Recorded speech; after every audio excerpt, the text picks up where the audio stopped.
نظام الدین چاہتا ہوں کہ خسرو میرے ساتھ قبر کے اندر زندگی گزارے. ایسی محبت ہے. کون حضرت خواجہ نظام الدین جن کے ایک مرید کی یہ شان ہے، نمی دانم چے منزل بود شب جائے کہ من بودم. حضرت امیر خسرو رضی اللہ، نمی دانم چے منزل بود شب جائے کہ من بودم، بہار سو رقص بسمل بود شب جائے کہ من بودم. پری پیکر نگارے سرو کدے لالا رخ سارے سراپا آفت دل بود شب جائے کہ من بودم. خدا خود میر مجلس بود اندر لامکاں خسرو محمد شمع محفل بود شب جائے کہ من بودم.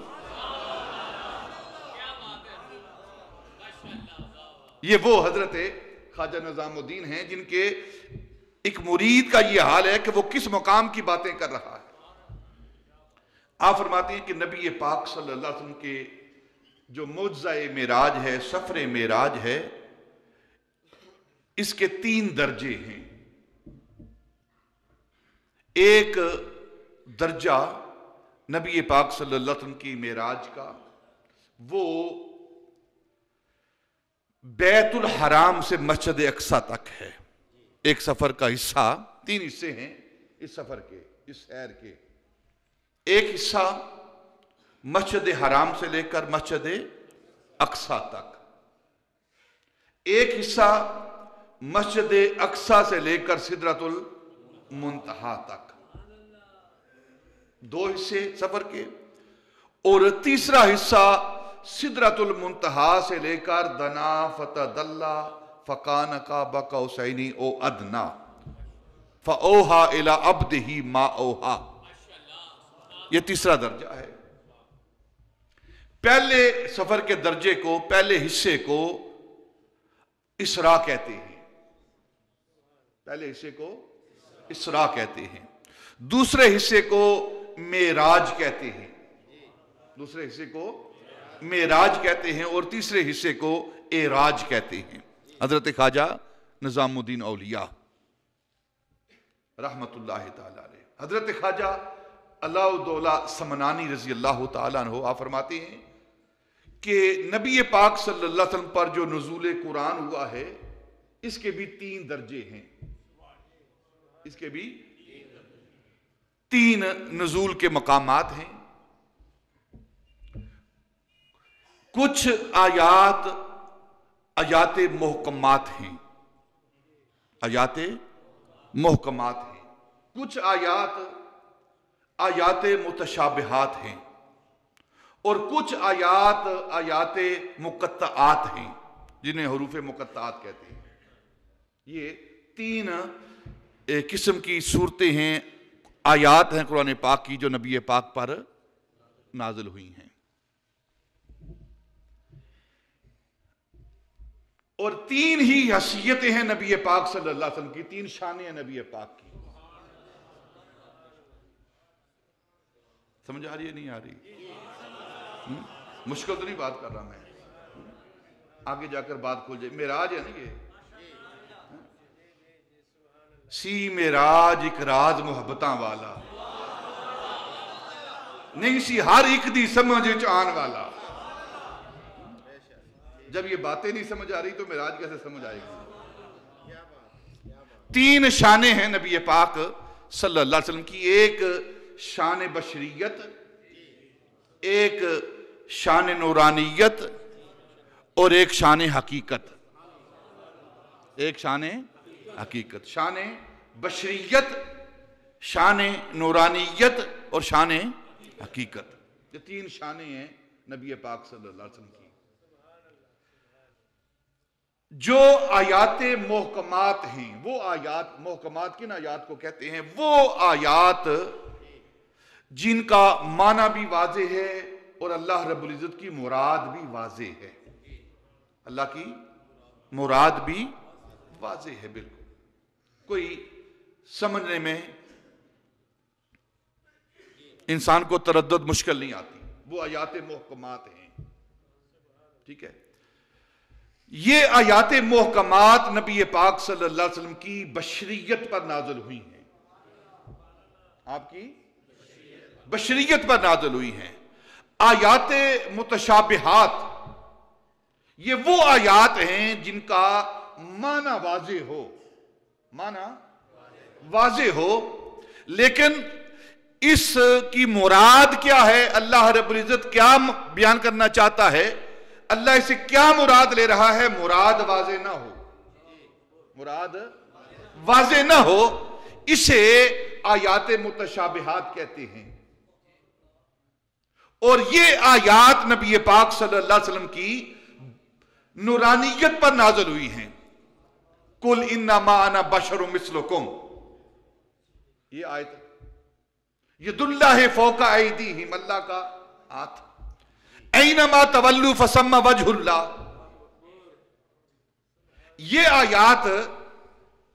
آیات متشابہات ہیں، معنی ہم کر لیتے ہیں، ید اللہ کا معنی ہم کر لیتے ہیں اللہ کا ہاتھ، لیکن اللہ کے ہاتھ سے مراد کیا ہے، اللہ کے ہاتھ سے مراد کیا ہے یہ ہم نہیں جانتے، کیونکہ اگر مراد یہ کریں گے جس طرح ہمارا ہاتھ ہے اس طرح اللہ کا ہاتھ ہے تو یہ مراد باطل ہے، کیونکہ ہاتھ ماننے کے لیے بازو ماننا پڑتا ہے، بازو ماننے کے لیے کندھا ماننا پڑے گا، کندھا ماننے کے لیے جسم کو ماننا پڑے گا، اور جو جسم میں آ جائے وہ خدا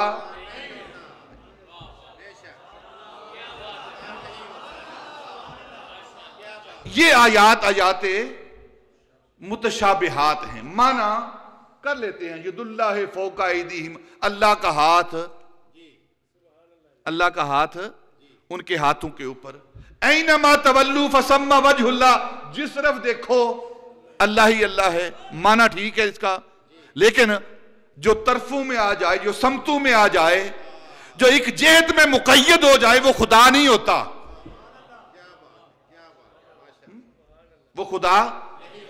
جو جہت میں مقید ہو جائے، جو سمت میں مقید ہو جائے وہ خدا نہیں ہوتا۔ تو یہ آیات متشابہات ہیں، معنی ہم کر لیتے ہیں لیکن جو مراد ہے اللہ کی وہ ہم نہیں جانتے۔ اور تیسری قسم ہے، اور یہ آیات نبی پاک صلی اللہ علیہ وسلم کی نورانیت پر نازل ہوئی ہیں، اور پھر تیسری جو قسم ہے وہ ہے حروف مقطعات۔ مقطعات کا معنی ٹوٹے ہوئے، جڑے ہوئے نہیں، جدا حروف مقطعات ٹوٹے ہوئے، علیحدہ۔ یہ وہ حروف ہیں، یہ آیات وہ آیات ہیں نہ ہم کو اس کا معنی آتا ہے نہ اس کی مراد میں آتی ہے۔ دیکھیں قرآن پاک کی 29 صورتیں ہیں جن کا آغاز ان حروف سے ہو رہا ہے، الف لام میم، الف لام را، ہا میم عین سین قاف، کاف ہا یا عین صاد، الف لام را، ہا میم یا سین طٰہٰ نون والقلم۔ یہ وہ آیات ہیں، یہ وہ حروف ہیں۔ حامیم کا کیا معنی ہے؟ جو مرضی ترجمہ اٹھائیں، حامیم ہی لکھا ہوا ہے۔ الف لام میم کا کیا معنی ہے؟ جو الف لام میم ہے نیچے بھی الف لام میم ہی لکھا ہوا ہے، جو مرضی ترجمہ اٹھائیں۔ کاف ہا یا عین صاد کا کیا معنی ہے؟ حامیم عین سین کاف کا کیا معنی ہے؟ جو کچھ اوپر لکھا ہوا ہے وہی نیچے لکھا ہوا ہے۔ یہ آیات اللہ رب العزت نے نازل کی ہیں محبوب کی حقیقت پر، اس کا معنی کوئی نہیں جانتا سوائے اس کے کہ جس کو اللہ یا اس کا رسول علم دے۔ یہ اللہ اور اس کے رسول کے درمیان راز ہے، اور اللہ رب العزت نے اپنے محبوب پر نازل کی ہیں، اس کا معنی اور مراد یا بتانے والا اللہ جانے یا اس کا محبوب جانے۔ یہ 3 آیات ہیں، ان کی 3 اقسام ہیں، اور نبی پاک کی 3 جو شانیں ہیں ان پر یہ آیات نازل ہوئی ہیں۔ اور پھر اگلی تیسری بات، اور جو معنی رکھنے والی بات ہے وہ یہ ہے کہ معراج کی رات اللہ رب العزت نے حضرت ملا جیون امبیٹوی رحمت اللہ تعالی علیہ جو استاد ہیں اورنگزیب عالمگیر کے اور اولاد ہیں سیدنا ابوبکر صدیق کی، یہ جو ہمارے مدارس کے طلباء ہیں نور الانوار، یہ ان کی ہی کتاب ہے، جب تک یہ کتاب پڑھ نہ لے کوئی عالم بنتا نہیں ہے۔ پھر تفسیرات احمدیہ تفسیر کی کتاب، یہ بھی ان کی ہے، ملا جیون امبیٹوی کی، صدیق کی نسبت رکھنے والے ہیں یہ۔ اور یہ جو تفسیرات احمدیہ ہے یہ وہ تفسیر ہے جو احکام القرآن ہے، احکام، اس کے اندر احکام کی آیات ہیں، جو حکم ہے نا شریعت کے، زکوٰۃ کے حوالے سے، نماز کے حوالے سے، وراثت کے حوالے سے، اس طرح حج کے حوالے سے، یا دوسرے جو احکام ہیں ان احکام کو جمع کیا، ان آیات کو جمع کر دیا گیا ہے اور پھر آگے اس کی تفسیر کی گئی ہے۔ آپ فرماتے ہیں کہ معراج کی رات اللہ رب العزت نے اپنے محبوب سے فَأَوْحَىٰ إِلَىٰ عَبْدِهِ مَا أَوْحَىٰ، جو اپنے محبوب سے باتیں کی ہیں نا وہ 3 طرح کی باتیں تھیں، آیات بھی 3 طرح کی، باتیں بھی 3 طرح کی، اور پھر ایک نبی کی شانیں بھی 3 طرح کی، اور سفر بھی 3 طرح کا، وہ 3 طرح کی باتیں تھیں۔ آپ فرماتے ہیں کہ 90,000 باتیں اللہ رب العزت نے کی ہیں، معراج کی رات اپنے محبوب سے 90,000 باتیں کی ہیں، ان میں 30,000 عام لوگوں کے لیے، 30,000 عام لوگوں کے لیے، 30,000 خاص لوگوں کے لیے، اور 30,000 صرف اللہ اور اس کے رسول کے درمیان۔ سفر کے 3 مرحلے، قرآن کے نزول کے 3 مرحلے، آیات کے نزول کے 3 مرحلے، نبی پاک صلی اللہ علیہ وسلم کی 3 شانیں، اور پھر جو معراج کی رات باتیں ہوئی ہیں وہ بھی 3 طرح کی، اور پھر نبی پاک کے سفر بھی 3 طرح کے، نبی پاک کے سفر بھی 3 طرح کے، ایک سفر سفر طائف، طائف کا سفر، ایک سفر سفر ہجرت، ایک سفر سفر معراج، یہ 3 سفر ہیں نبی پاک کے۔ جو سفر طائف ہے، جو اس کا ساتھی بنا، اس سفر کا ساتھی بنا، اسے زید بن حارثہ کہتے ہیں، یہ نبی پاک کے غلام ہیں۔ جو سفر طائف کا ساتھی بنا وہ غلاموں کا امام بن گیا، جو سفر ہجرت کا ساتھی بنا جسے ابو بکر کہتے ہیں وہ انبیاء کے بعد انسانوں کا امام بن گیا، اور جو معراج کی رات سدرۃ المنتہا تک ساتھ جس نے دیا اسے جبریل کہتے ہیں، وہ فرشتوں کا امام بن گیا، فرشتوں کا امام بن گیا۔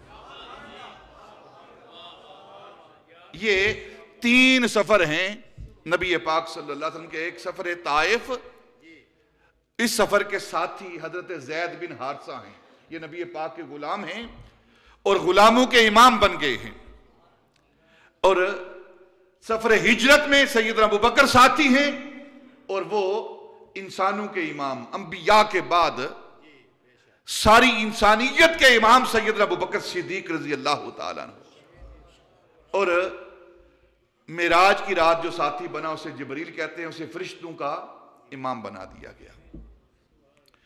اللہ رب العزت نے اس آیت کے اندر جو ممکنہ سوالات تھے اس کا جواب دے دیا ایک آیت کے اندر۔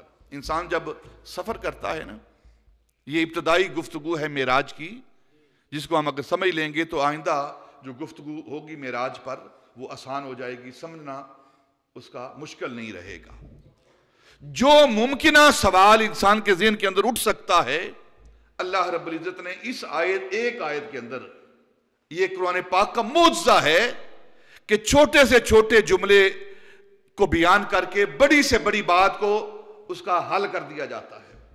سوال انسان کے ذہن میں آتا ہے جب وہ سفر کرتا ہے، تو سفر کون کر رہا ہے، کون کرا رہا ہے، کہاں کی طرف سفر ہے؟ دن کو ہے، رات کو ہے، کرنے والا فرشتہ ہے، بندہ ہے، اور سفر کرنے کا مقصد کیا ہے، کہاں سے کہاں تک سفر کیا جا رہا ہے، یہ سارے سوال انسان کے ذہن کے اندر آتے ہیں.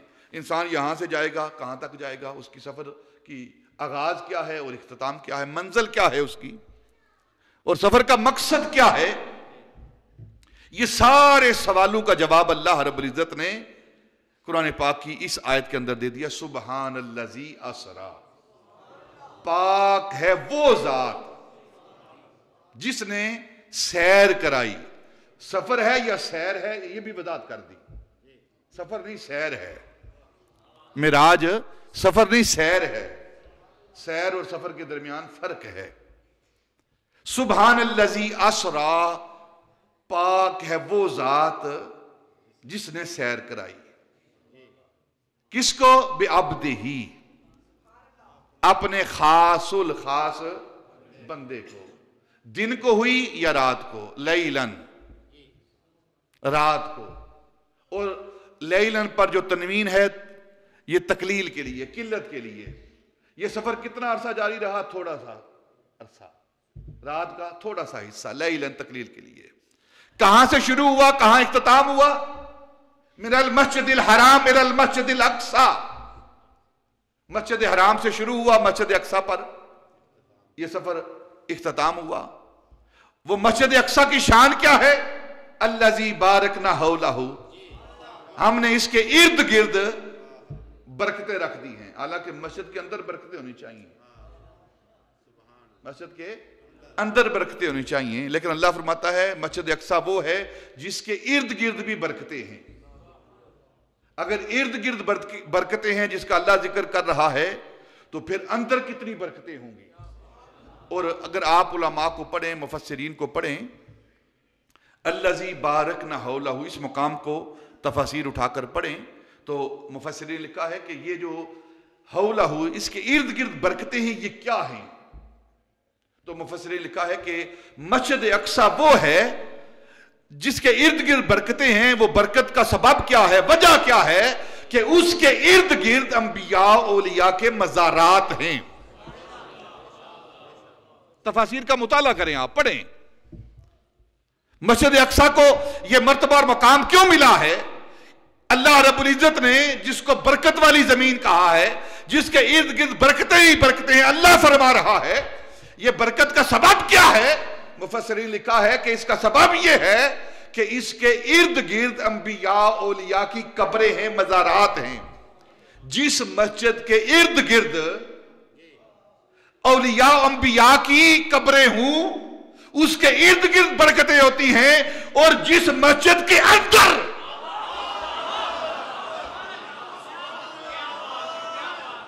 مسجد نبی ویسے ہی ساری مسجدوں سے افضل نہیں ہے، باقی مسجدوں کے ارد گرد اولیاء انبیاء کے مزار ہیں، اور مسجد نبوی وہ مسجد ہے جس کے اندر تاجدار مدینہ کا مزار ہے. اس کی برکت کا کیا عالم ہوگا.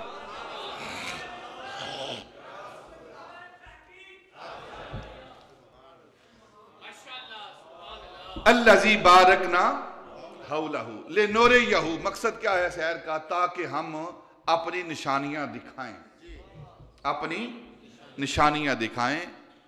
آیاتنا، اپنی نشانیاں. انہ ھو السمیع البصیر، اور بے شک وہ سمیع ہے اور بصیر ہے. کون؟ علماء نے لکھا کہ ہوا ضمیر دونوں طرف، نبی پاک کی طرف بھی اور اللہ کی طرف بھی. وہ بھی دیکھنے والا ہے، سمیع ہے، اور یہ محبوب بھی دیکھنے والا سمیع ہے، سننے والا ہے، بصیر ہے. دونوں سمیع ہے اور دونوں بصیر ہیں. سمیع کا مطلب سننے والا اور بصیر کا مطلب دیکھنے والا. یہ اللہ رب العزت نے ہر ممکنہ سوال کا جواب اس آیت کے اندر دے دیا ہے. ہر ممکنہ سوال کا.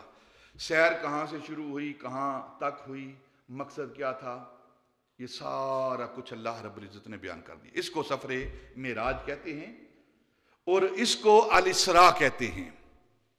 مسجد حرام سے لے کر مسجد اقصی تک جو سفر ہے اس کو الاسراء کہتے ہیں. اور یہ قرآن کی نص سے ثابت ہے. قرآن کی نص سے ثابت ہے، اور علماء نے لکھا ہے کہ جو نبی پاک صلی اللہ علیہ وسلم کے اس سفر کا انکار کرے، معراج کا انکار کرے، الاسراء کا انکار کرے، مسجد حرام سے لے کر مسجد اقصی تک کے سفر کا انکار کرے، وہ قرآن کی آیت کا انکار کرنے والا ہے، اور قرآن کی آیت کا انکار کرنے والا دائرہ اسلام سے خارج ہے۔ اور پھر دوسرا مرحلہ ہے وہ مسجد اقصی سے لے کر سدرۃ المنتہا تک، اسے معراج کہتے ہیں۔ اور قرآن پاک کے بعد نبی پاک صلی اللہ علیہ وسلم کی صحیح احادیث سے یہ سفر ثابت ہے، صحیح احادیث سے یہ سفر ثابت ہے، اور اس کا منکر گمراہ ہے، اس کا منکر گمراہ ہے۔ اور پھر سدرۃ المنتہا سے آگے کا جو سفر ہے وہ روایات سے ثابت ہے، کنایات سے ثابت ہے، اس کا منکر وہ گنہگار ہے، اس کا منکر گنہگار ہے۔ 3 مرحلے سفر کی آج انشاءاللہ ہم جو پہلا مرحلہ ہے اس پر تھوڑی سی گفتگو کریں گے۔ یہ ابتدائی گفتگو میں نے کی ہے تاکہ معراج سمجھ آئے کہ نبی پاک صلی اللہ علیہ وسلم کی معراج ہے کیا، معجزہ معراج ہے۔ اور اگر سمجھ نہ بھی آئے تو پھر بھی گھبرانے کی بات نہیں، معجزے کی تعریف ہی یہ ہے کہ جو سمجھ میں نہ آئے، معجزے کی تعریف ہی یہ ہے کہ جو سمجھ میں نہ آئے۔ یہ کیسے سمجھ آ سکتا ہے کہ رات کے تھوڑے سے حصے میں مسجد حرام سے لے کر مسجد اقصی تک کوئی گیا ہے، یہ کب سمجھ آتی ہے؟ اور پھر جو نبی پاک صلی اللہ علیہ وسلم کی معراج ہے نا، آپ صلی اللہ علیہ وسلم کو حضرت محی الدین ابن عربی رضی اللہ تعالیٰ عنہ نے اور دوسرے مفسرین نے بھی لکھا ہے کہ نبی پاک صلی اللہ علیہ وسلم کو 34 بار معراج ہوئی ہے۔ کتنی بار؟ 34 بار۔ 11 بار حالت منام میں سوئے ہوئے، وہ سو جائیں تو معراج منامی، وہ جاگیں تو خدا سے ہم کلامی۔ 11 بار حالت نیند میں، منام میں، 11 بار حالت قیام میں نماز پڑھتے ہوئے معراج ہوئی، اور 11 بار چلتے پھرتے نبی پاک کو معراج ہوئی ہے۔ یہ 33 بار معراج ہوئی، اور 34ویں جو معراج ہے وہ معراج جو جس کا ذکر ہم رجب کے اندر کرتے ہیں، یہ معراج نہ سوتے ہوئے، نہ زمین پر چلتے پھرتے ہوئے، جاگتے ہوئے، جسم کے ساتھ، نہ صرف جسم کے ساتھ بلکہ جسم پر لباس زیب تن کیے ہوئے، لباس کے ساتھ، نہ صرف لباس کے ساتھ بلکہ پاؤں میں جوتوں سمیت، نہ صرف جوڑوں سمیت بلکہ جوڑوں کے ساتھ لگی ہوئی خاک سمیت، خاک سمیت اللہ کے محبوب کو یہ معراج ہوئی ہے، جس معراج کا ذکر ہم شروع کر رہے ہیں۔ جاگتے ہوئے جسم کے ساتھ، جسم بشری کے ساتھ، یہ جو جسم ہے اس کے ساتھ نبی پاک صلی اللہ علیہ وسلم کو معراج ہوئی ہے، اور لباس زیب تن کیا ہوا ہے، جوڑے پہنے ہوئے ہیں، اور جوڑوں کے ساتھ جو مکے کی وادی کی خاک لگی ہوئی ہے اس خاک سمیت، یہ خاک عرش تک پہنچی ہے، وہ مکے کی خاک جس کی اللہ رب العزت قسمیں اٹھاتا ہے، لا اقسم بہذا البلد وانت حل بہذا البلد۔ ایک مرتبہ میں نے ترجمہ کیا کہ اے محبوب تیری خاک پاک کی قسم، اے محبوب، اس کے لا اقسم بہذا البلد کا ترجمہ یہ کیا تو کہنے لگے جی یہ کیا ترجمہ کر رہے ہیں آپ؟ میں نے کہا پھر آپ ترجمہ کر دیں، اے مکے کی زمین کی قسم۔ میں کہا زمین تانبے کی ہے کوئی؟ وہ خاک کی ہے نا، مٹی کی ہے نا، اور اس کا سبب کیا ہے؟ وَأَنْتَ حِلٌّ بِهَذَا الْبَلَدِ،